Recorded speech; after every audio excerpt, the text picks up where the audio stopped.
ቅናት ደግሞ መጥፎ ነው። እኔ ጉብ ካልኩኝ 100 200 300 ሚሊዮንም ላጥ አድርጌ ነው የምሰጠው። መዝጄ ነው የምሰጠው። እግዚአብሔር የተመሰገነው የሚሰጥ ልብ አለኝ፣ የምሰጠውም ነገር አለኝ። ሰጪውም የሰጠኝ ለዛ ነው።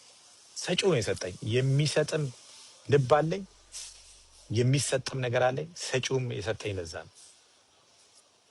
ቅንቅን አይደለሁም እኔ።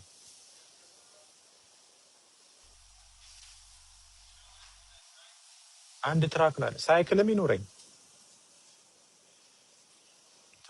ትራክ ላይክ ሳይክልም ይኖር። ድሃ ነው፣ ውሸታም ነው፣ ምንም የለውም። እኔ መቼ አለኝ አልኩ? መጥቼ እዚህ ጋር አወዳድሩኝ አለኝ አልኩ? ሰው የሆነ ሰው ገንዘብ ከጠየቀኝ ሰጠዋለሁ። በቃ የምሰጠው እኮ ሀብታም ነኝ ለማለት አለ። ሀብታም ነኝ ለማለት እንዴት እንደሆነ አሳያቸዋለሁ። ሀብታም ነኝ ለማለት ቃል ሳልተነፍስ በድርጊት አሳያለሁ። በምንድን ነው ማሳይ? ሳገባ አሳያለሁ። በሚስቴ ላይ አሳያለሁ። የኔን ሀብት ማለት ነው። ሚስቴ ላይ ነው መታየት የምፈልገው። ሚስቴና እናቴ ላይ ነው የሚታየው የኔ ሀብት። የኔ ሀብት የሚታየው እናቴ ላይ ነው። እናቴ ልዕልት ናት።